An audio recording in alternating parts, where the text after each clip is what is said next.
नमस्कार, आप देख रहे हैं द बिहार टॉप में हूं आदेशपुरी। मुसल्लहपुर हाट कोचिंग कांड। अब गुरु जी का एक नया नाम उनके चाचा जी ने रख दिया, नटवर लाल, और लगातार उनका वीडियो सोशल मीडिया पर वायरल है। वो उनको सीधे नटवर लाल कहते हैं कि वो नटवर लाल है, और बिहार के लोगों ने इतना मान सम्मान दिया कि वो अहंकार में पागल हो गए हैं। गुरूर आ गया है पैसे का, शोहरत का। और देखिए कि बड़ी बड़ी बात करने वाले ये जो नटवर लाल हैं, एफआईआर होने के बाद से गायब हैं, दिख ही नहीं रहे कहीं। क्लास लेने के लिए आए परसों या चौथा रोज पहले, और क्लास के दौरान ही खबरें आई कि उन पर एफआईआर दर्ज हुआ।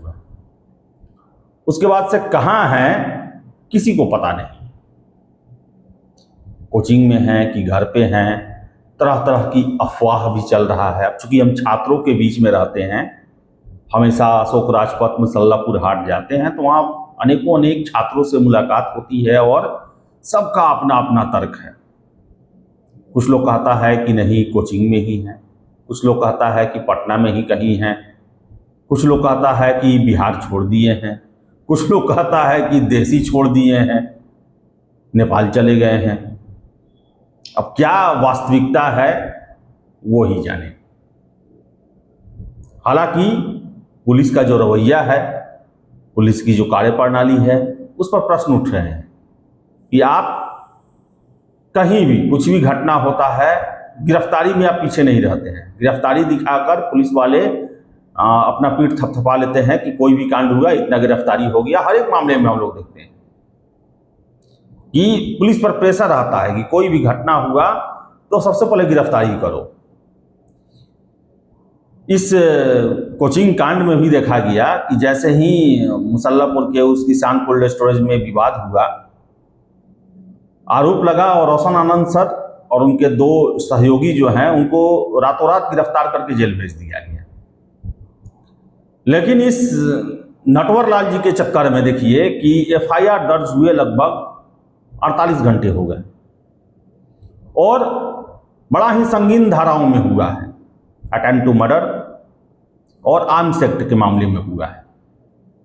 लेकिन 48 घंटे से पटना पुलिस के हाथ खाली हैं अभी तक। और इवन ये भी देखें कि वो लोग तो बयान में नाम लेने से भी बच रहे हैं, नाम लेने से भी बच रहे हैं। सीधे यही कहा जा रहा है कि अनुसंधान चल रहा है, जो भी मिलेगा सख्त से सख्त कार्रवाई की जाएगी। लेकिन शायद से पुलिस ये भूल चुकी है कि इतने संगीन मामले में जब एफआईआर हुआ है तो उनको तो पकड़ के हिरासत में लेना चाहिए, पूछताछ होनी चाहिए। सबको हैरत हो रहा है। मैं देख रहा हूं कि पूरे देश की मीडिया के द्वारा जो है पुलिस की सुस्त कार्यप्रणाली पर प्रश्न चिन्ह खड़े किए जा रहे हैं। और छात्रों का ही कहना है, कमेंट मेरे पास आ रहे हैं, कई छात्रों से बात हो रही है, वो कह रहे हैं कि देखिएगा कुछ नहीं होगा, कुछ भी नहीं होगा, बस होगा कोर्ट से एंटीसिपेटरी मिलेगा और वो फिर क्लास करेंगे, क्लास लेंगे वो। अब पता नहीं क्या सरकार को प्रेम है, भय है, असमंजस है कि 3 दिनों से एक असहज स्थिति बनी हुई है। ये आखिर मामले में हो क्या रहा है, क्या होगा, किसी को नहीं पता चल रहा। और गुरुदेव जो हैं बड़ी बड़ी सेखी बघारने वाले, बात रखने वाले रफू चक्कर हैं, फरार हैं, गायब हैं। अगर कुछ नहीं किए, मानते हैं कि हम निर्दोष हैं, डट के सामने होना चाहिए उनको खड़ा। साधारण आदमी आप नहीं हैं। अब एक स्टेट की पुलिस आपको नहीं गिरफ्तार कर पा रही तो साधारण आदमी नहीं है। जिस तरह रोशन आनंद सर ने कहा सत्यमेव जयते, और सरेंडर करके जेल गए, गिरफ्तार हुए, जेल गए, तो आपको भी कहना चाहिए सत्यमेव जयते। लेकिन ऐसा कुछ देखने को नहीं मिला। लगातार झूठ पे झूठ, झूठ पे झूठ, झूठ पे झूठ। मैं तो शुरू से कहता हूं, मैं तो 4-5 साल से बोलते आ रहा हूं, ये झूठ बोलने में उस्ताद है, नाटक नौटंकी। और लोग कहता है कि लोग बड़े बड़े चीजों को साधारण भाषा में समझा देते हैं। जिस तरह समझाते हैं उस तरह आप कभी लिख नहीं सकते हैं। जिस तरह समझाते हैं उससे आप चुटकुला कर सकते हैं, जोकराई कर सकते हैं, कॉमेडी कर सकते हैं, एग्जाम के पेपर सॉल्व नहीं कर सकते। सीधे सीधी बेवकूफ बनाना। अब देखिए ना, खबरें आ रही हैं कि जो सम्मान समारोह था उसमें सभी जिलों के फिजिकल जो ट्रेनर हैं, और फिजिकल ट्रेनर पर भी सरकार को ध्यान देना चाहिए। बहुत सारी ऐसी खबरें मिलती है, खासकर पटना लोग के फिजिकल ट्रेनर लोग के बारे में अच्छी जानकारी नहीं मिलती है। और ये लोग जो हैं वो कोचिंग के लिए एक बहुत बड़ा टूल्स हैं। अब देखिए कि पूरे बिहार के फिजिकल ट्रेनर से बात करके छात्रों को, जो सिलेक्ट छात्र हैं उनको बुलाया गया और सम्मान समारोह करने की कोशिश की गई या किया गया। हालांकि उसमें भी बहुत लोग नहीं पहुंचे।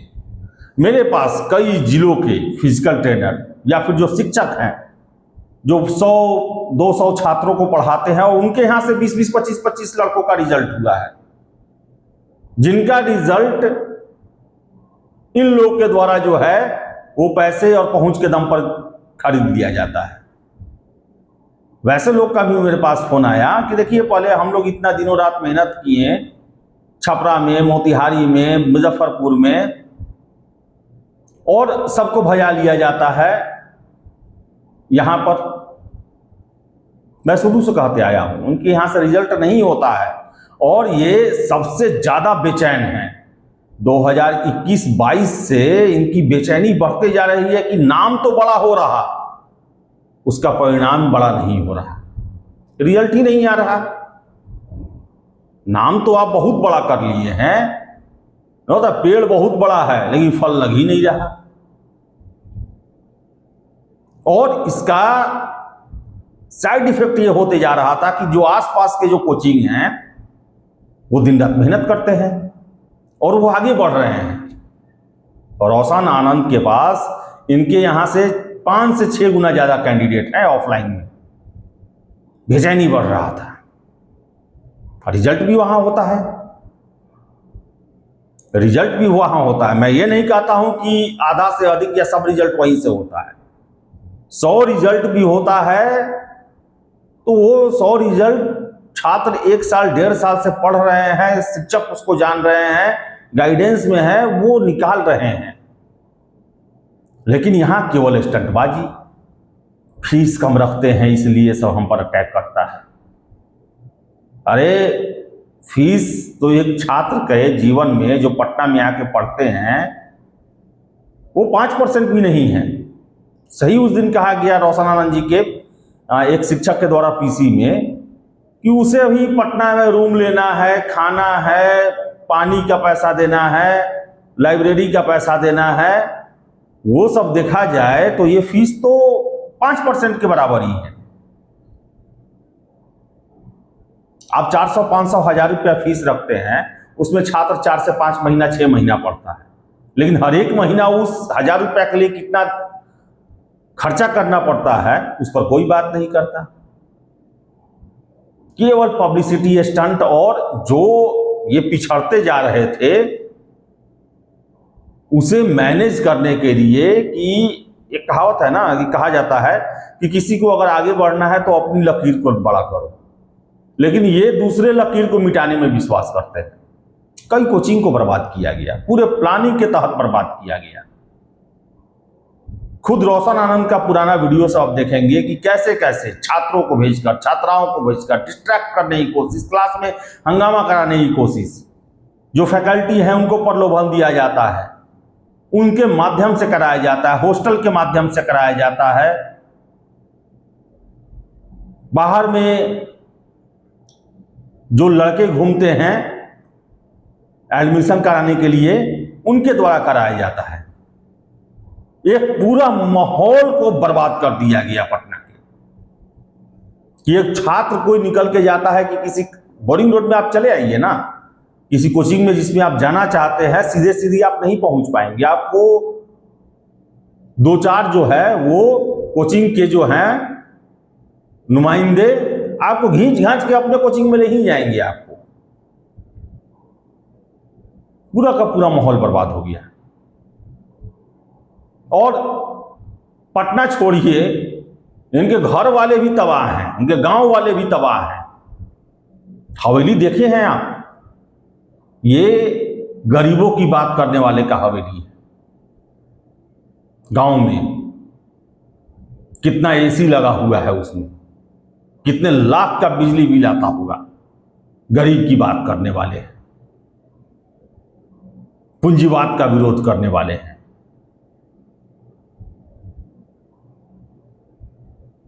बेवकूफ बनाते हैं।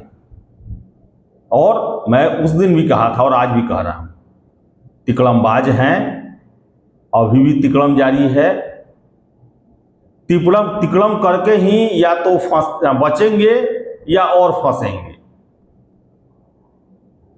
लेकिन जितना आप लोग शरीफ और सीधा समझते हैं, और जो आईटी सेल के द्वारा आप देखेंगे, आईटी सेल कल परसों से पूरा एक्टिव है, फेवर में जो है वो माहौल बनाया जा रहा है।